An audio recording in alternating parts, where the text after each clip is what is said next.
Hi students, welcome to ASF Academy. Today we discussed the topic about Memorandum of Association. Corporate Regulation അല്ലെങ്കിൽ company ലോയിൽ വളരെ important ആയിട്ടുള്ള ഒരു ടോപ്പിക്കാണ് MOA അല്ലെങ്കിൽ memorandum of association എന്ന് പറയുന്നത്.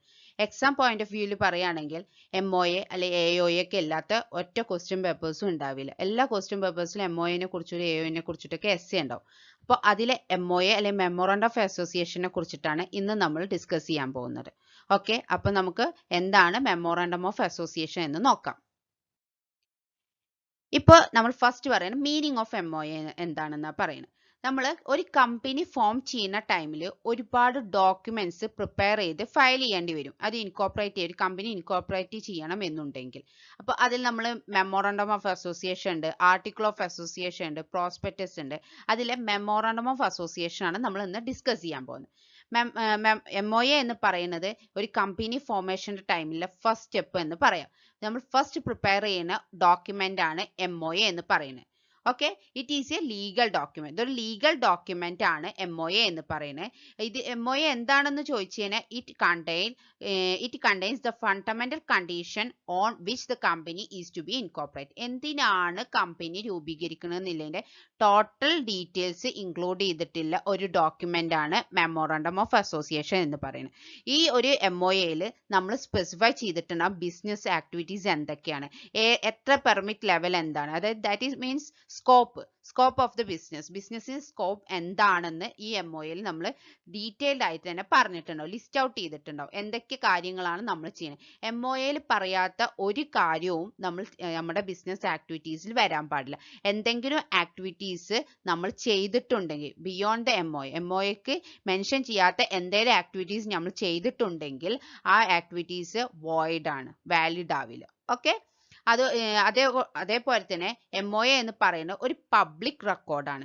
ഈ MOA പ്രിപ്പയർ ചെയ്യുന്ന മെയിൻ ഒരു കാര്യം എന്തിനാ വെച്ചാൽ നമുക്കൊരു കമ്പനീൻ്റെ അതിലൊരു MOA ഉണ്ടെങ്കിൽ നമ്മളോട് റിലേറ്റഡ് ആയിട്ടുള്ള ആൾക്കാർക്കെല്ലാം നമ്മളെ കമ്പനിയെ കുറിച്ചുള്ള കംപ്ലീറ്റ് ഡീറ്റെയിൽസ് കിട്ടാനാണ് MOA നമ്മൾ പ്രിപ്പയർ ചെയ്യുന്നത്. ലൈക്ക് ക്രെഡിറ്റേഴ്സ് ആവാം, ഷെയർ ഹോൾഡേഴ്സ് ആവാം, ബാങ്ക്സ് ആവാം, എംപ്ലോയീസ് ആവാം, സപ്ലയേഴ്സ് ആവാം, ആരും ആണെങ്കിലും ആവാം. അപ്പോൾ അവർക്കൊക്കെ നമ്മളെ കമ്പനിയെ കുറിച്ചുള്ള ഡീറ്റെയിൽ നമ്മളെ കമ്പനിയായിട്ട് എന്തെങ്കിലും കോൺട്രാക്റ്റിൽ ഏർപ്പെടുമ്പോൾ അവർ ഡെഫിനറ്റ്ലി അവർ നോക്കിയിട്ടുണ്ടാവണം, MOA വായിച്ചിട്ടുണ്ടാവണം. അത് നിർബന്ധമായ ഒരു കാര്യമാണ് അവർക്ക്. അതുകൊണ്ട് തന്നെ ഇതൊരു പബ്ലിക് റെക്കോർഡാണെന്നാണ് പറയുന്നത്. ഓക്കെ, അവർക്ക് എന്ത് ബേസിൽ അത് അറിയാം? Under the right to information act. Right to information ആക്ടിന്റെ ബേസിൽ അവർ ഈ MOA വായിച്ചിട്ടുണ്ടാവണം. ഓക്കെ, ഇനി MOA also called charter of the company. കമ്പനിയുടെ ചാർട്ടർ ആണെന്നാണ് പറയുന്നത്. ഓക്കെ, ചാർട്ടർ പറഞ്ഞാൽ എന്താണ്? പ്രമാണപത്രം എന്നൊക്കെ പറയുന്നത്. ഒരു കമ്പനിയുടെ ബേസ് ആണ് MOA എന്ന് പറയുന്നത്. കാരണം MOA കുറിച്ചിട്ടുള്ള എൻറ്റയർ ഡീറ്റെയിൽസ് MOA കുറിച്ചിട്ടല്ല, കമ്പനിയെ കുറിച്ചിട്ടുള്ള എൻറ്റയർ ഡീറ്റെയിൽസ് MOAയിൽ പറഞ്ഞിട്ടുണ്ടാവും. No company can be registered without a MOA. ഒരു MOA ഇല്ലാതെ ഒരു കമ്പനിക്കും രജിസ്റ്റർ ചെയ്യാൻ പറ്റത്തില്ല. ഓക്കെ, ഒരു കമ്പനി രജിസ്റ്റർ ചെയ്യണമെന്നുണ്ടെങ്കിൽ അതിൽ നിർബന്ധമായിട്ട് MOA ഉണ്ടായിരിക്കണം. MOA ഡോക്യുമെന്റ്സ് നിർബന്ധമായിട്ടും ഉണ്ടാവണം. ഇപ്പോൾ നമ്മൾ ministry of corporate affairs MCA introduce ചെയ്ത ഓൺലൈൻ ഫയലിംഗ് ഓഫ് MOAന്റെ ഓൺലൈൻ ഫയലിംഗ് ഇപ്പോൾ MCA ഇൻട്രൊഡ്യൂസ് ചെയ്യുന്നുണ്ട്. ഇത്രയും കാര്യങ്ങളാണ് what is the meaning of MOA എന്ന് ചോദിച്ചു കഴിഞ്ഞാൽ പറയാൻ പറ്റുന്നത്. നമ്മുടെ ഒരു കമ്പനിയുടെ എല്ലാ റിലേറ്റഡ് ആയിട്ടുള്ള ഇൻഫോർമേഷൻസും MOAയിൽ മെൻഷൻ ചെയ്തിട്ടുണ്ടാവും. ഈ MOAന്റെ ബിസിനസിന്റെ സ്കോപ്പ് പറഞ്ഞിട്ടുണ്ടാവും, പവർ പറഞ്ഞിട്ടുണ്ടാവും, എത്ര ലിമിറ്റഡ് ഏത് എക്സ്റ്റെന്റ് വരെ ഈ ബിസിനസിന്റെ ആക്ടിവിറ്റീസ് പോവാന്ന് പറഞ്ഞിട്ടുണ്ടാവും. അങ്ങനെയുള്ള കാര്യങ്ങളൊക്കെ മെൻഷൻ ചെയ്തിട്ടുള്ള ഒരു ഡോക്യുമെന്റ് ആണ് MOA എന്ന് പറയുന്നത്. ഓക്കെ, മനസ്സിലായെന്ന് വിചാരിക്കണം. നെക്സ്റ്റ് നമ്മൾ ഡെഫിനിഷൻ ഓഫ് MOA ആണ് നോക്കാൻ പോകുന്നത്. നമ്മൾ രണ്ട് ഡെഫിനിഷൻസ് നോക്കുന്നുണ്ട്. അതിൽ ഫസ്റ്റ് ഡെഫിനിഷൻ പറയുന്നത് according to section 2 subsection 56 of the companies act 2013. Okay, പുതിയ നിയമപ്രകാരം അതിൽ അണ്ടറിൽ വരുന്ന ഡെഫിനിഷൻ ആണ്. അതിൽ എന്താ പറയുന്നത് നോക്കാം. Memorandum means the memorandum of association of a company as originally framed or as altered from time to time in pursuance of any previous company law or of this act. Memorandum എന്ന് പറയുന്നത് ഒരു company originally frame ചെയ്ത, ശരിക്കും അവർ frame ചെയ്ത memorandum of അസോസിയേഷനോ അല്ലെങ്കിൽ കമ്പനിയുടെ previous company ലോന്റെ മാറ്റങ്ങൾ വഴിയോ അല്ലെങ്കിൽ ഇപ്പോൾ ഇല്ല 2013 ആക്ടിൽ വന്ന മാറ്റങ്ങൾ വഴിയോ എന്തെങ്കിലും ഓൾട്രേഷൻ വരുത്തുക ചെയ്തിട്ടുള്ള മെമ്മോറാണ്ടം ഓഫ് അസോസിയേഷൻ ആണെങ്കിൽ അതിനെ മെമ്മോറാണ്ടം എന്ന് പറയും. Memorandum means memorandum of association of A company as originally framed or as altered from time to time in pursuance of any previous company law. Okay, ഇതാണ് ഈ രണ്ട് area ആണ് ഇതിൽ വളരെ ഇമ്പോർട്ടൻ്റ് ആയിട്ട് ഓർത്ത് വെക്കുന്നത്. ഒന്ന് ഓൾട്രേഷൻ അല്ലെങ്കിൽ ഒറിജിനൽ ഫ്രെയിം ചെയ്ത്, ഈ ഒരു ഏരിയ ഓർത്ത് വെച്ചാൽ മതി. വളരെ സിമ്പിൾ ആയിട്ടുള്ള ഒരു ഡെഫിനിഷൻ ആണ്, ഓർത്ത് വെക്കാൻ കുറച്ചും കൂടി ബെറ്റർ ആണ്. ഓക്കെ, നെക്സ്റ്റ് ഡെഫിനിഷൻ എന്ന് പറയുന്നത് ലോർഡ് മെക്മില്ലിയന്റെ ഡെഫിനിഷൻ ആണ്. ഈ ഡെഫിനിഷൻ പറയുന്നത് the purpose of the memorandum to enable the share holders, creditors and all those who deal with the company to know what is its permitted range of the enterprises. നമ്മുടെ മെമ്മോറാണ്ടത്തിന്റെ purpose എന്ന് പറയുന്നത് തന്നെ ഈ കമ്പനിയോട് related ആയിട്ടുള്ള ആൾക്കാർ, അത് share holders ആവാം, creditors ആവാം, അതർ സ്റ്റേക്ക് ഹോൾഡേഴ്സ് ആവാം, ആരാണോ ഈ കമ്പനിയോട് ഡീൽ ചെയ്യുന്നതെങ്കിൽ അവർക്ക് കമ്പനിയുടെ പെർമിറ്റഡ് റേഞ്ച് എത്രയാണെന്ന് മനസ്സിലാവുന്നത് ഈ മെമ്മോറാണ്ടത്തിൽ കൂടിയാണ്. കാരണം മെമ്മോറാണ്ടത്തിൽ നിർബന്ധമായിട്ടും കമ്പനിയുടെ സ്കോപ്പ് അല്ലെ ടു ആൻ എക്സ്റ്റെന്റ്, ഏത് എക്സ്റ്റെന്റ് വരെ പോകാൻ പറ്റുന്ന മെയിൻ ലിസ്റ്റ് ചെയ്തിട്ടുണ്ടാവും, അല്ലെ അതിൽ നിന്ന് മനസ്സിലാക്കാൻ പറ്റും. അപ്പോൾ മെമ്മോറാണ്ടത്തിന്റെ പർപ്പസ് എന്ന് പറയും ഇവരിലേക്ക് ഈ ഇൻഫോർമേഷൻ എത്തിക്കുക എന്നുള്ളതാണ്. ഓക്കെ, ഇതാണ് സെക്കൻഡ് ഡെഫിനിഷൻ പറയുന്നത്. നെക്സ്റ്റ് നമ്മൾ ഇമ്പോർട്ടൻസ് ഓഫ് മെമ്മോറാണ്ടം ആണ്, മെമ്മോറാണ്ടം ഓഫ് അസോസിയേഷൻ ആണ് പറയുന്നത്. മെയിൻ ആയിട്ട് രണ്ട് ഇമ്പോർട്ടൻസ് ആണ് ഒരു MOA ക്രിയേറ്റ് ചെയ്യുന്നതിൽ, പ്രിപ്പയർ ചെയ്യുന്നതിനുള്ള. First determines the area of operation. First important എന്ന് പറയുന്നത് determine the area of operation, അതായത് എന്തൊക്കെ activities, it includes list of activities, അതായത് MOAയിൽ പ്രൊവൈഡ് ചെയ്തിട്ടുണ്ടോ എന്തൊക്കെ ആക്ടിവിറ്റീസ് ആണ് കമ്പനി ചെയ്യാൻ പോകുന്നത് എന്നുള്ളത്. അത് ഓൾറെഡി ഇങ്ങനെ ലിസ്റ്റ് ഔട്ട് ചെയ്തിട്ടുണ്ട് എന്തൊക്കെ ആക്ടിവിറ്റീസാണ് ചെയ്യാന്നില്ല. അതിനപ്പുറം അപ്പാർട്ട് ഫ്രം ദിസ് ലിസ്റ്റ് എന്തെങ്കിലും ആക്ടിവിറ്റീസ് ചെയ്ത് കഴിഞ്ഞാൽ ആ ആക്ടിവിറ്റീസ് വോയിഡ് ആവും, വാലിഡ് ആവില്ല. അപ്പോൾ മെമ്മോയിൽ പറഞ്ഞ ആക്ടിവിറ്റീസ് മാത്രമേ ഒരു കമ്പനിക്ക് ചെയ്യാൻ പറ്റുള്ളൂ. അതിനപ്പുറം എന്തെങ്കിലും ബിയോണ്ട് ദാറ്റ് ലിമിറ്റ് എന്തെങ്കിലും ആക്ടിവിറ്റീസ് ചെയ്ത് കഴിഞ്ഞാൽ that activities are become void ആയി മാറും. Okay, second importance MOA create ചെയ്യുന്നതിൽ, പ്രിപ്പയർ ചെയ്യുന്നതിൻ്റെ എന്തിനാന്ന് വെച്ച് കഴിഞ്ഞാൽ determines the relationship of the company with outside. Already നേരത്തെ പറഞ്ഞ പോലെ തന്നെ നമ്മളുടെ കമ്പനിയോട് ബന്ധമുള്ള ഔട്ട്സൈഡേഴ്സ്, അത് ഷെയർ ഹോൾഡേഴ്സ്, സ്റ്റേക്ക് ഹോൾഡേഴ്സ് ആവാം, അങ്ങനെ ആരും ആവട്ടെ, അവർക്ക് വേണ്ട നെസസറി ഇൻഫോർമേഷൻ MOA വഴി കൊടുക്കുക, കമ്പനിയോട് റിലേറ്റഡ് ആയിട്ടുള്ള വേണ്ട ഇൻഫോർമേഷൻസ് കൊടുക്കുക എന്നുള്ളതാണ് സെക്കൻഡ് ഇമ്പോർട്ടൻസ് എന്ന് പറയുന്നത്. ഓക്കെ, മനസ്സിലായെന്ന് വിചാരിക്കണോ? Next purposes of the MOA. MOAന്റെ പർപ്പസ്, എന്തിനാണ് MOA നമ്മൾ ക്രിയേറ്റ് ചെയ്യുന്നത്. ഫസ്റ്റ് പർപ്പസ് ആണ് define scope and power of the company. പറഞ്ഞ കാര്യങ്ങൾ തന്നെ സബ് ഹെഡ് ആയിട്ട് വരുന്നത് കമ്പനിയുടെ പവർ എത്ര, അല്ലെങ്കിൽ സ്കോപ്പ് എത്ര, അല്ലെങ്കിൽ എത്ര എക്സ്റ്റെന്റ് വരെ കമ്പനി പോവാം, എന്തൊക്കെ കാര്യങ്ങളാ ചെയ്യാൻ പറ്റുക, അതിന്റെ മാക്സിമം, ഏത് മാക്സിമം വരെ നമുക്ക് കമ്പനിയിൽ പറഞ്ഞ ഈ MOയിൽ പറഞ്ഞ എല്ലാ കാര്യങ്ങളും ഫ്രം ദ ബിഗിനിങ് കമ്പനി ചെയ്യണം എന്നില്ല. ഫ്യൂച്ചറിൽ അവരുടെ റിട്ടേൺസും കാര്യങ്ങളും കൂടുന്നതിനനുസരിച്ച്, ബിസിനസ് ഗ്രോത്ത് ചെയ്യുന്നതിനനുസരിച്ചിട്ട് അവർ MOയിൽ പറഞ്ഞ പല കാര്യങ്ങളും പിന്നീടാവും ചെയ്യുക. ഫസ്റ്റ് സ്റ്റേജിൽ തന്നെ എല്ലാം ചെയ്യണം എന്നില്ല. പക്ഷേ MOയിൽ പറയാത്തൊരു കാര്യം ഫ്യൂച്ചറിൽ ഒരിക്കലും കമ്പനിക്ക് ചെയ്യാൻ പറ്റില്ല. അങ്ങനെ ചെയ്യണം എന്നുണ്ടെങ്കിൽ MOA ഒരു ഓൾട്രേഷൻ നടത്തിയിട്ടുണ്ടാവും. ഓൾട്രേഷൻ ഓഫ് MOA നമുക്ക് ഡീറ്റെയിൽ ആയിട്ട് വേറൊരു വീഡിയോയിൽ പറയാം. ഓക്കെ, ഇതാണ് ഫസ്റ്റ് പർപ്പസ് എന്ന് പറയുന്നത്, define scope and power of the company. Second purpose എന്ന് പറയും to regulate company's relation with the world. പുറത്ത് കമ്പനിയോട് റിലേറ്റഡ് ആയിട്ടുള്ള പുറത്തെ ആൾക്കാർ ഇവിടെ പറയുന്നത് കമ്പനി പുറലോകമായിട്ട് കണക്ട് ചെയ്യുന്ന ഒരു കാര്യമാണ് MOA അറിയുന്നത്. റെഗുലേറ്റ് ചെയ്യുന്ന ഒരു കാര്യം, to regulate company's relation with the world. അത് പുറത്തായിട്ട് ഇതിനോട് കണക്റ്റഡ് ആയിട്ടില്ല ആരും ആവട്ടെ, നമ്മൾ ഓൾറെഡി പറഞ്ഞ് ഷെയർ ഹോൾഡേഴ്സ്, ക്രെഡിറ്റേഴ്സ്, പിന്നെ എംപ്ലോയീസ്, സപ്ലയേഴ്സ്, ഇവർക്കൊക്കെ ഒരുപാട് ഇൻഫോർമേഷൻ കമ്പനിയെ കുറിച്ചിട്ട് കിട്ടണം എന്നുണ്ടാവും. ആ ഇൻഫോർമേഷൻസ് ഒക്കെ ക്ലിയർലി മെൻഷൻ ചെയ്തിട്ടുണ്ടാവും MOയിൽ. അവർ ഏതൊരു വ്യക്തിയും ബിസിനസ്, ഈ നമ്മുടെ കമ്പനിയായിട്ട് ബിസിനസ്സിൽ ഏർപ്പെടുമ്പോൾ, ഒരു കോൺട്രാക്റ്റിൽ ഏർപ്പെടുമ്പോൾ അവർ ഡെഫിനറ്റ്ലി വായിച്ചിട്ടുണ്ടാവണം MOA. ഓക്കെ, ലാസ്റ്റ് പോയിന്റ് പറയാം for incorporation of the company. Company incorporate ചെയ്യണം എന്നുണ്ടെങ്കിൽ MOA രജിസ്റ്റർ ചെയ്തിട്ടുണ്ടാവും. വിത്തൗട്ട് MOA നമുക്ക് ഒരിക്കലും കമ്പനി രജിസ്റ്റർ ചെയ്യാൻ പറ്റില്ല. ഓക്കെ, കമ്പനി ഇൻകോർപ്പറേറ്റ് ചെയ്യണമെന്നുണ്ടെങ്കിൽ ഡെഫിനറ്റ്ലി നമ്മൾ MOA പ്രിപ്പയർ ചെയ്തിട്ടുണ്ടാവും. Okay, these are the 3 points included in the purposes of the MOA. Next വളരെ ഇമ്പോർട്ടൻ്റ് ആയിട്ടുള്ള മെമ്മോറാണ്ടം ഓഫ് അസോസിയേഷനിലെ ഒരു ടോപ്പിക്കാണ് കണ്ടൻസ് ഓഫ് MOA. ഇത് എക്സാമിന് വളരെ വളരെ ഇമ്പോർട്ടൻ്റ് ആണ്. കണ്ടൻസ് എന്ന് പറയുന്നത് കണ്ടൻസ് ഓഫ് MOA എന്തെല്ലാമെന്ന് നോക്കാം. മെയിൻലി 6 പോയിന്റ്സ് വരുന്നത്.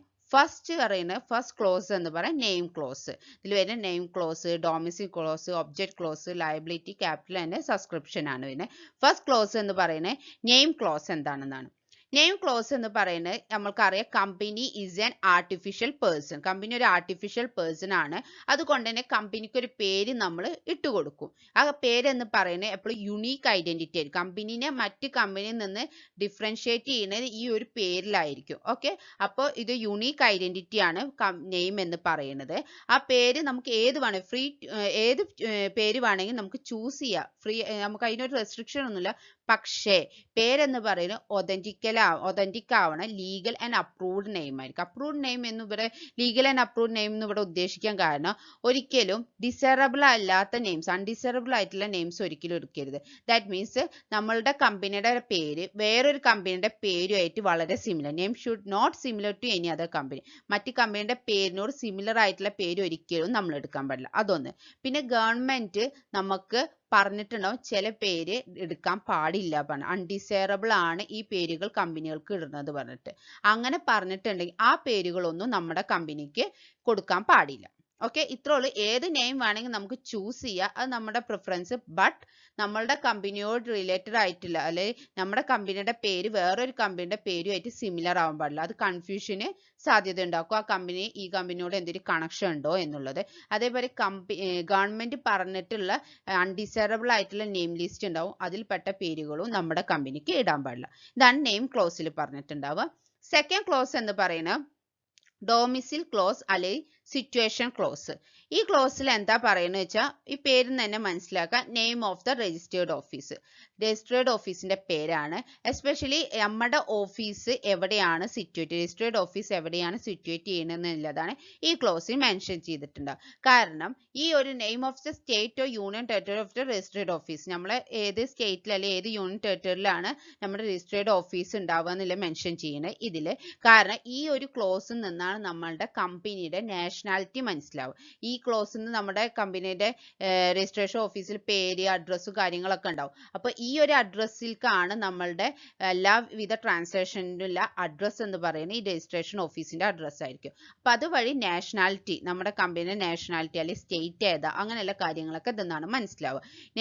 അതേപോലെ ഈ ഒരു ക്ലോസിൽ ഈ geographical location related to the registered office, കമ്പനിയോട് റിലേറ്റഡ് ആയിട്ടുള്ള എല്ലാ ഡീറ്റെയിൽസ്, രജിസ്ട്രേഡ് ഓഫീസിനോട് റിലേറ്റഡ് ആയിട്ടുള്ള എല്ലാ ഡീറ്റെയിൽസും ഈ ഒരു ക്ലോസിൽ മെൻഷൻ ചെയ്തിട്ടുണ്ടാവും. ഓക്കെ, അതേപോലെ തന്നെ ഈ രജിസ്ട്രേഡ് ഓഫീസ് ക്ലോസിൽ രജിസ്ട്രേഡ് ഓഫീസിന്റെ നെയിം അല്ലെങ്കിൽ അഡ്രസ്സ് മെൻഷൻ ചെയ്യേണ്ടത് ഒന്നല്ലെങ്കിൽ കമ്പനി തുടങ്ങിയ ഉടനെയോ അല്ലെങ്കിൽ കമ്പനി ഇൻകോർപ്പറേറ്റ് ചെയ്തിട്ട് 30 ദിവസത്തിനകമോ നമ്മൾ നിർബന്ധമായിട്ടും രജിസ്ട്രേഡ് ഓഫീസ് ക്ലോസ് മെൻഷൻ ചെയ്തിട്ടുണ്ടാവും. ഓക്കെ, ഇതിൽ ഏതാണ് ആദ്യം വരുന്നത് അത് വിച്ചെവർ ഈസ് ഏർലിയർ. ഓക്കെ, ഇതാണ് ഡൊമിസിൽ ക്ലോസ് അല്ലെങ്കിൽ സിറ്റുവേഷൻ ക്ലോസ്. രജിസ്ട്രേഡ് ഓഫീസിനെ കുറിച്ചിട്ടുള്ള എൻറ്റയർ ഡീറ്റെയിൽസ് മെൻഷൻ ചെയ്തിട്ടുള്ള ക്ലോസ്.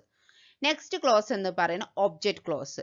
ഈ ഒബ്ജക്റ്റ് ക്ലോസ് ആണ് MOAയിൽ വളരെ ഇമ്പോർട്ടൻ്റ് ആയിട്ടുള്ള ഒരു ക്ലോസ്. കാരണം MOAന്റെ മെയിൻ ബോഡി എന്ന് പറയുന്നതിന് തന്നെ ഒബ്ജക്റ്റ് ക്ലോസ് ആണെന്ന് പറയാം. ഇതിൽ കമ്പനിയുടെ ടോട്ടൽ ഓപ്പറേഷൻ എന്തെല്ലാം കാര്യങ്ങളാണ് കമ്പനി ചെയ്യാൻ പോകണമെന്നുള്ളത് ലിസ്റ്റ് ചെയ്തിട്ടുണ്ടാവും. Any operation done without the mention object close, എന്തെങ്കിലും ഒരു കാര്യം ഒബ്ജക്റ്റ് ക്ലോസിൽ മെൻഷൻ ചെയ്യാതെ ചെയ്ത് കഴിഞ്ഞാൽ അത് വോയിഡ് ആണ്. എന്തൊക്കെ കാര്യങ്ങളാണ് ഏത് എക്സ്റ്റെൻറ്റ് വരെ കമ്പനി ചെയ്യാൻ പറ്റുന്ന MOAയിൽ മെൻഷൻ ചെയ്തിട്ടുണ്ടാവും നമ്മൾ ഓൾറെഡി പറഞ്ഞു. ആ മെൻഷൻ ചെയ്യലെല്ലാം ഈ ഒബ്ജക്റ്റ് ക്ലോസിന്റെ അണ്ടറിലാണ് നമ്മൾ മെൻഷൻ ചെയ്യുക. എവരി ആക്ടിവിറ്റീസ്, എന്തെല്ലാം ആക്ടിവിറ്റീസ് ആണോ കമ്പനി ചെയ്യാൻ സാധ്യതയുള്ളത് അതെല്ലാം ഒബ്ജക്റ്റ് ക്ലോസിൽ നമ്മൾ മെൻഷൻ ചെയ്തിട്ടുണ്ട്. ഓക്കെ, ഒബ്ജക്റ്റ് ക്ലോസ് അതേപോലെ ഈ ഒബ്ജക്റ്റ് ക്ലോസിൽ മെൻഷൻ ചെയ്തിട്ടുള്ളത് കൊണ്ട് തന്നെ നമുക്ക് വേറൊരു കാര്യം പറയാം. ഈ ഫണ്ട്, നമ്മുടെ കമ്പനിയുടെ ഫണ്ട് ഇതിനനുസരിച്ച് അനുസരിച്ചിട്ട് ബോർഡ് ഓഫ് ഡയറക്ടേഴ്സിന് യൂസ് ചെയ്യാൻ പറ്റുള്ളൂ. അവരുടെ ഫണ്ടിനെ എന്ത് കാര്യങ്ങൾക്ക് യൂസ് ചെയ്യണം, എങ്ങനെ യൂസ് ചെയ്യണം എന്നുള്ളതിനൊക്കെ കുറിച്ച് ബോർഡ് ഓഫ് ഡയറക്ടേഴ്സ് ക്ലിയർ ആയിട്ട് ഈ ഒബ്ജക്റ്റ് ക്ലോസിൽ നിന്ന് കിട്ടും. ഓക്കെ, രണ്ട് കാറ്റഗറിയിലാണ് ഒബ്ജക്റ്റ് ക്ലോസ് ക്ലാസിഫൈ ചെയ്തിട്ടുണ്ട്. ഒന്ന് പ്രൊപ്പോസ്ഡ് ഒബ്ജക്റ്റും ഒന്ന് matters consider necessary in furtherance. Main ഒബ്ജക്റ്റും അതിനോട് കണക്റ്റഡ് ആയിട്ടുള്ള റിലേറ്റഡ് ഒബ്ജക്റ്റും. ഓക്കെ, ഇത്രയാണ് ഒബ്ജക്റ്റ് ക്ലോസിനെ കുറിച്ചിട്ട് പറയാലോ. നെക്സ്റ്റ് ക്ലോസ് എന്ന് പറയുന്നത് ലയബിലിറ്റീസ് ക്ലോസ്. ഈ പേര് പോലെ തന്നെ ലയബിലിറ്റീസ് ക്ലോസിൽ എല്ലാ മെമ്പേഴ്സിൻ്റെയും ലയബിലിറ്റീസ് ആണ് മെൻഷൻ ചെയ്തിട്ടുണ്ടാവുക. ഓരോ മെമ്പേഴ്സിന് എത്രത്തോളം ലയബിലിറ്റി ഉണ്ട് എന്നുള്ളത് ഈ ലയബിലിറ്റി ക്ലോസിൽ നോക്കിയാൽ നമുക്ക് കൃത്യമായി മനസ്സിലാവും. അതേപോലെ ഇതിങ്ങനെ പറയാൻ കാരണം എന്താ വെച്ചാൽ നമ്മൾ ഈ കമ്പനി തുടങ്ങുമ്പോൾ ഈ ക്ലോസിൽ എഴുതിയിട്ടുണ്ടാവും. ഇപ്പോൾ company, in case of company എന്ന് പറയുന്നത് ലിമിറ്റഡ് ബൈ ഷെയർസ് ആണോ ലിമിറ്റഡ് ബൈ ഗ്യാരണ്ടി ആണോ. ലിമിറ്റഡ് ബൈ ഷെയർസ് ആണെന്നുണ്ടെങ്കിൽ ലയബിലിറ്റി എപ്പോഴും അതിലത്തെ ഷെയർ ഹോൾഡേഴ്സിന് അൺപെയ്ഡ് എമൗണ്ട് എത്രയാണോ അത്രയാണ് വരുള്ളൂ. പക്ഷേ ലിമിറ്റഡ് ബൈ ഗ്യാരണ്ടി ആണെന്നുണ്ടെങ്കിൽ ലയബിലിറ്റി എപ്പോഴും അവർക്ക് വരിക contributed by them to the asset. അസറ്റിക്ക് എത്രത്തോളം കോൺട്രിബ്യൂട്ട് ചെയ്യാന്നുണ്ടാവും അതിനനുസരിച്ച് at the time of winding അപ്പിൻ്റെ ടൈമിൽ അത്രത്തോളം അവർക്ക് ലയബിലിറ്റീസ് വരും. പക്ഷേ ലിമിറ്റഡ് ആണെന്നുണ്ടെങ്കിൽ ബൈ ഷെയർസ് ഉള്ളൂ എന്നുണ്ടെങ്കിൽ ഷെയർസിന് എന്താണോ അൺപെയ്ഡ് ഉണ്ടെങ്കിൽ അത്രയോളം അവർക്ക് ലയബിലിറ്റീസ് വരും. അപ്പോൾ ഓരോ ഷെയർ ഹോൾഡേഴ്സിനും എത്രത്തോളം ലയബിലിറ്റി ഉണ്ട്, ഓരോ മെമ്പേഴ്സിനും എത്രത്തോളം ലയബിലിറ്റി ഉണ്ട് എന്നുള്ളത് ക്ലിയർലി മെൻഷൻ ചെയ്തിട്ടുണ്ടാവും ലയബിലിറ്റി ക്ലോസിൽ. ഓക്കെ, നെക്സ്റ്റ് എന്ന് പറയുന്നത് ക്യാപിറ്റൽ ക്ലോസ്. ക്യാപിറ്റൽ ക്ലോസിൽ ഈ പറഞ്ഞ പോലെ തന്നെ share capital, total type of shares, total amount of shares, number of each type, face value of each shares, അങ്ങനെയുള്ള കാര്യങ്ങൾ എങ്ങനെയാണ് വേ ടു ഇറ്റ് ഡിവൈഡഡ്, അങ്ങനെയുള്ള കാര്യങ്ങളെല്ലാം ക്യാപിറ്റൽ ക്ലോസിൽ മെൻഷൻ ചെയ്യുന്നത്. Share capital, type of shares, number of each type of shares, face value of each shares, total amount of share capital, അങ്ങനെയുള്ള കാര്യങ്ങളെല്ലാം share capital അല്ലെങ്കിൽ ക്യാപിറ്റലിനോട് റിലേറ്റഡ് ആയിട്ടുള്ള കാര്യങ്ങളെല്ലാം ക്യാപിറ്റൽ ക്ലോസിൽ മെൻഷൻ ചെയ്തിട്ടുണ്ട്. അതേപോലെ തന്നെ നമ്മളിത് ചെയ്യുന്ന ടൈമിൽ ക്യാപിറ്റൽ ഡിസ്ക്രൈബ് ചെയ്തിട്ടുണ്ടാവും. രജിസ്റ്റേർഡ് ക്യാപിറ്റൽ ആണോ, ഓതറൈസ്ഡ് ക്യാപിറ്റൽ ആണോ, നോമിനൽ ക്യാപിറ്റൽ ആണോ എന്നുള്ളതൊക്കെ ക്ലിയർലി മെൻഷൻ ചെയ്തിട്ടുണ്ടാവും ക്യാപിറ്റൽ ക്ലോസിൽ. അതേപോലെ നമ്മൾ എത്രത്തോളം ഷെയർ ഇഷ്യൂ ചെയ്യാൻ പറ്റുന്നില്ല ക്യാപിറ്റൽ ക്ലോസിൽ മെൻഷൻ ചെയ്തിട്ടുണ്ടാവും. ഇതിൽ പറയുന്നതിൽ കൂടുതൽ എന്തെങ്കിലും ഷെയർ ഇഷ്യൂ ചെയ്യണം എന്നുണ്ടെങ്കിൽ നമ്മുടെ MOA ഓൾട്ടർ ചെയ്യണം. ഓൾട്ടർ ചെയ്ത ശേഷം മാത്രമേ ചെയ്യാൻ പറ്റുള്ളൂ. അതുകൊണ്ട് തന്നെ വളരെ കെയർഫുൾ ആയിട്ട് ക്യാപിറ്റൽ ക്ലോസ് നമുക്ക് പ്രിപ്പയർ ചെയ്യാൻ പറ്റുള്ളൂ. Okay, last clause but not least subscription clause. ഇത് ഫൈനൽ ലാസ്റ്റ് ക്ലോസ് ആണ്. ഈ ക്ലോസിൽ മെയിൻ ആയിട്ട് ഷെയർ ഹോൾഡേഴ്സ് ലിസ്റ്റ് ഔട്ട് ചെയ്തിട്ടുള്ള അവരുടെ മോട്ടീവ്സ്, എന്തിനാണ് അവർ ഈ കമ്പനി ഇൻകോർപ്പറേറ്റ് ചെയ്യാൻ നിൽക്കുന്നത് എന്നുള്ളതിന് ഡീറ്റെയിൽഡ് ആയിട്ട് ഈ മേൽ പറഞ്ഞ കാര്യങ്ങളെല്ലാം അവർ എഗ്രി ചെയ്യുന്നു എന്നും അവർ ഓൾറെഡി എല്ലാം ഈ പറഞ്ഞ share capital, number of shares എല്ലാം അവരറിഞ്ഞുകൊണ്ടാണെന്നുള്ളതിൻ്റെ ഒരു എന്താ പറയുക ഡിക്ലറേഷൻ ആണ് ഈ സബ്സ്ക്രിപ്ഷൻ ക്ലോസിൽ പറഞ്ഞിട്ടുണ്ട്.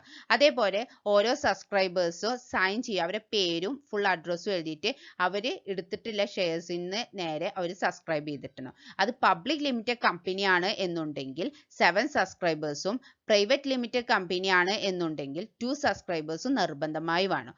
ഓരോ സബ്സ്ക്രൈബേഴ്സ് ഒരു ഷെയർ എങ്കിലും നിർബന്ധമായും മേടിച്ചിട്ടുണ്ടാവും. ഇത്രയും കാര്യങ്ങളാണ് സബ്സ്ക്രിപ്ഷൻ ക്ലോസിൽ വരുന്നത്. ഇത്രയാണ് 6 ക്ലോസുകളെ കുറിച്ചിട്ട് പറയാനുള്ളത്.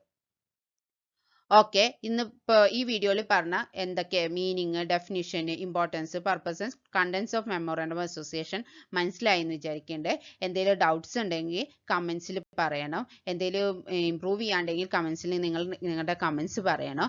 ഈ ചാനൽ ആദ്യമായിട്ടാണ് നിങ്ങൾ കാണുന്നുണ്ടെങ്കിൽ എന്തായാലും ചാനൽ വീഡിയോ ഇഷ്ടപ്പെട്ടെങ്കിൽ ലൈക്ക് അടിക്കുക.